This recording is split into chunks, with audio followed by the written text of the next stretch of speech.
ఇచ్చిన స్క్రిప్ట్ యొక్క ప్రధాన కథాంశం మరియు భావోద్వేగాలను మార్చకుండా యూట్యూబ్ వీడియో కోసం సిద్ధం చేసిన పారాఫ్రేజ్డ్ తిరిగి రాయబడిన స్క్రిప్ట్ క్రింద ఇవ్వబడింది.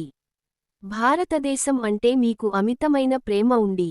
అందరికంటే ముందుగా కార్తీక దీపం సీరియల్ లేటెస్ట్ అప్డేట్స్ తెలుసుకోవాలని అనుకుంటే వెంటనే మన ఛానల్ని సబ్స్క్రైబ్ చేసుకోండి. అలాగే ఈ వీడియోని లైక్ చేయడం అస్సలు మర్చిపోకండి. ఆఫీస్ పని పూర్తి చేయాలనే కంగారులో జ్యోత్స్న ఉంటుంది. ఎలాగైనా సూరజ్ సహాయం తీసుకోవాలని ప్లాన్ చేస్తుంది.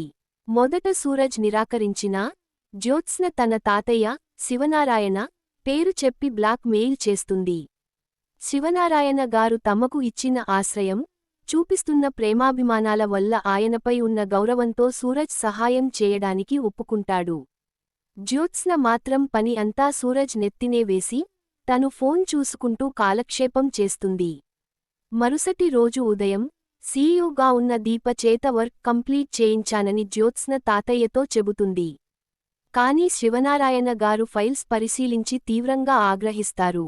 అమీర్పేట్ బ్రాంచ్ కోడ్ ఉండాల్సిన చోట మణికొండ అని తప్పులు రాసి ఉండటం చూసి, ఇలాంటి తప్పులతోనా ఇన్నాళ్లూ సీఈఓగా వెలగబెట్టావు?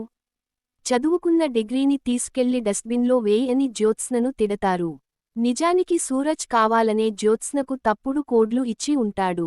జ్యోత్స్న ఆఫీస్ పని పక్కన పెట్టి మొబైల్లో రీల్స్ చేసుకుంటూ, కనీసం ఒకసారి కూడా చెక్ చేసుకోకుండా సబ్మిట్ చేయడం వల్లే ఈ అవమానం జరుగుతుంది. దీనితో జ్యోత్స్న సూరజ్ పై పగ పెంచుకుంటుంది. మరోవైపు ఇంట్లో పనిమనుషులు మానేయడంతో పారిజాతం బకెట్, మాప్ స్టిక్ పట్టుకుని ఇల్లు తుడవాల్సి వస్తుంది. ఆ అవతారంలో ఉన్న పారిజాతాన్ని సూరజ్ ఆట పట్టిస్తూ ఫోటోలు తీస్తాడు. బానిసత్వంలోనూ సహజత్వం చూపించే రంగస్థల రంగనాయకి పారిజాతం అని 10 అడుగుల ఫ్లెక్సీ వేయిస్తానని ఎగతాళి చేస్తాడు. అంతలో రెస్టారెంట్ ఓనర్స్ మీటింగ్ కోసం కొందరు వ్యక్తులు రావడంతో పారిజాతం తను పనిమనిషిలా దొరికిపోకుండా తప్పించుకోవడానికి లోపలికి పరుగెడుతుంది.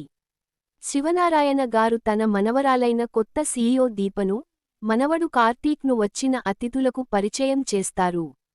ఈ ఏడాది కూడా the best restaurant of the year competition live chef పార్టిసిపేషన్తో జరగబోతోందని వారు చెప్తారు. అయితే ఈసారి పోటీలోకి దక్షిణామూర్తి అనే ఒక కొత్త వ్యాపారవేత్త ప్రవేశిస్తాడు. శివనారాయణ గారి రెస్టారెంట్కు సరిగ్గా ఎదురుగానే కొత్త బ్రాంచ్ ఓపెన్ చేసి సవాల్ విసురుతాడు.